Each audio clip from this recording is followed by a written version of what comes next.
Hey,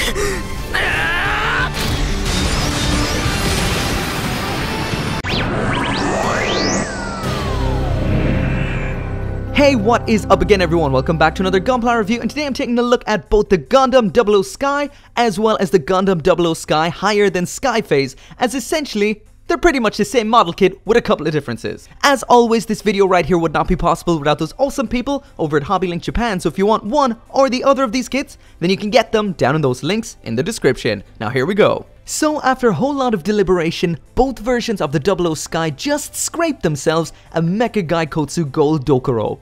Without a single doubt, both of these are absolutely solid, fun, high-grade kits. First up, as for the pros, a lot comes in the box for the price, as is the case a lot of the time with recent May mobile suits, so whichever kit you go for, these won't leave you wanting. The lack of foils and solid color accuracy is really nice, the overall articulation is fantastic, and honestly, who can say Double O style Gundam with Destiny-inspired weapons isn't awesome? As for the cons, which there are, is a botchy cylindrical handle on the Buster Sword, which means it does rotate in the square holes of the hands, and the general lack of articulation in the torso. Both of these aspects are a joke, as the torso and the Buster Sword are newly designed for this kit. However, neither of which are deal breakers, just a little bit annoying. Anyway, let's take a closer look.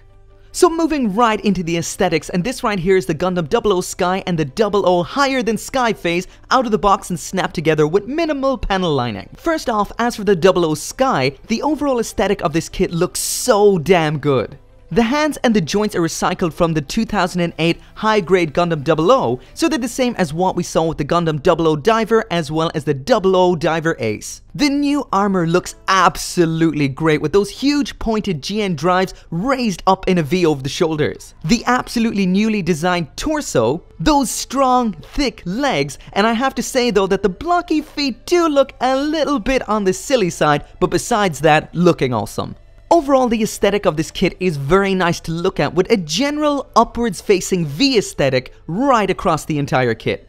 The color accuracy is solid, next to no foils in here. And you guys asked, does it have the scar in the cockpit? And yes, it does. Which I have to admit is very nice attention to detail. As for the scar, it is a whole lot easier to see on the Higher Than Sky phase version than the standard version. And speaking of the Higher Than Sky phase, at first, I was extremely skeptical of the colors on the runner, but snapped together, somehow they really do work. The crazy yellow is a lot more sparse than the runners would have you believe. It really vibrates with the blue, and somehow even the pearly white gels in here with the rest of the colors too. So honestly, it looks a lot better than expected. A lot of you guys asked me about this, and sadly I don't moonlight as an amateur ghost hunter, so I don't have a blacklight just lying around. But if you jump on over to the Schizophonic 9 blog, there's a link in the description, there's a couple of pictures of it reacting to blacklight, so it does react to UV light. But how good or bad it looks, honestly, I can't give an opinion on that, because I haven't seen it in person. Moving along now to the accessories, and here's the standard version of Double O Sky with everything that it comes with. So what we've got in here is one widespread extra hand, the beam rifle, beam sabers, the huge epic Buster Sword, and long rifle.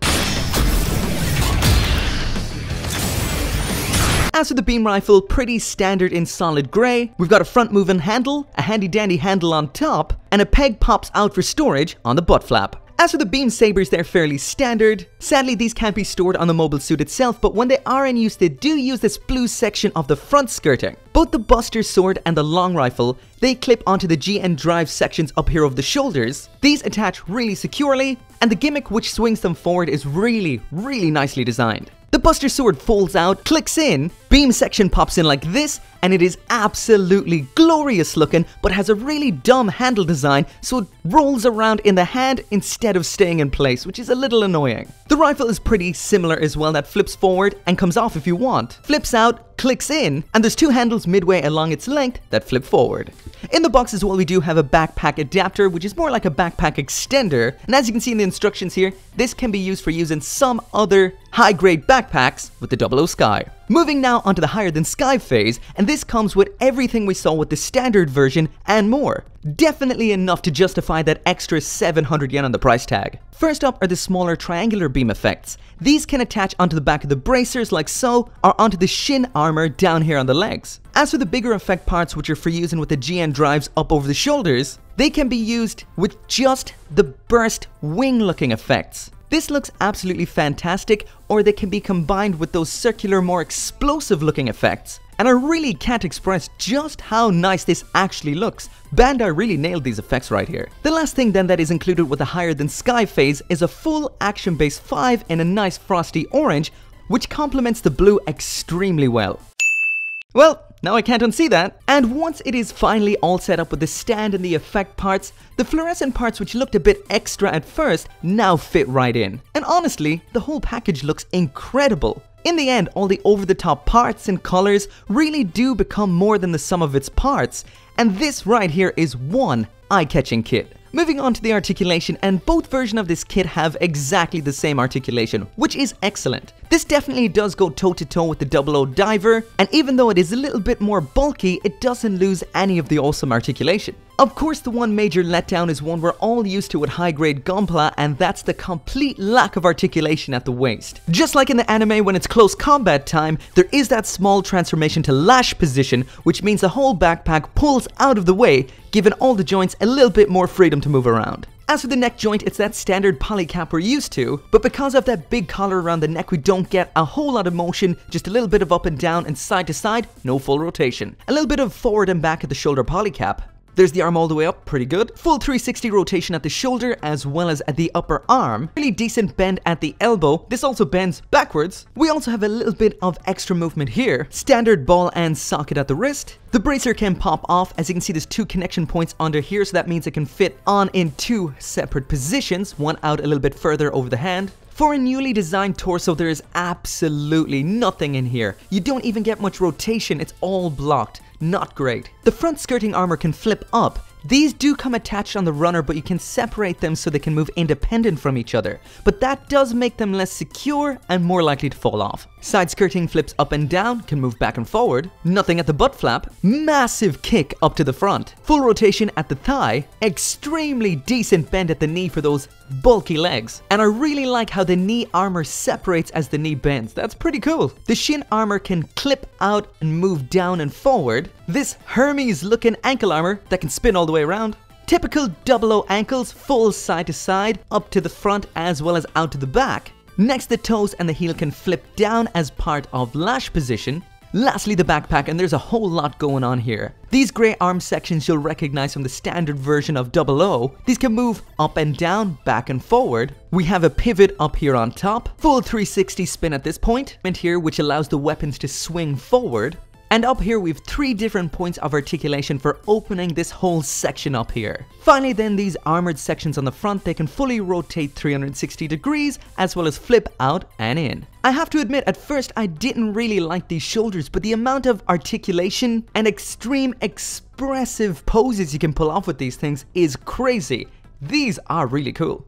So I asked you guys in the unboxing to drop some questions in the comments section if there's anything you wanted to know about this. So Ren asked to see the effect parts on the standard version, so here you go. They look just as good on this kit as they do on the higher than sky phase, but as of right now I think there is no way to buy them separately for the standard kit. But I suppose there is also the sky high wings that can be bought separately, and I'll be checking those out very soon. Also, I did mention that the effect parts are a little bit on the brittle side, but honestly they're not too bad, just hard plastic with no give. However, the big circular ones could be at risk of breaking from a high fall onto a hard surface, so it might be worth keeping that in mind, but the stand is pretty solid. And finally, as for what's left over on the runners, the only interesting thing we have here is that a lot of the colored parts from the 00 runner from 2008 are cast in clear plastic, which means you do get a beautiful pair of glass slippers for your 00 Diver. So that is it for the review. Once again, if you want a 00 Sky of your own, make sure to hit up that description box. Thank you very much for watching, and as always, make sure to come back for more Gunpla reviews. See you next time.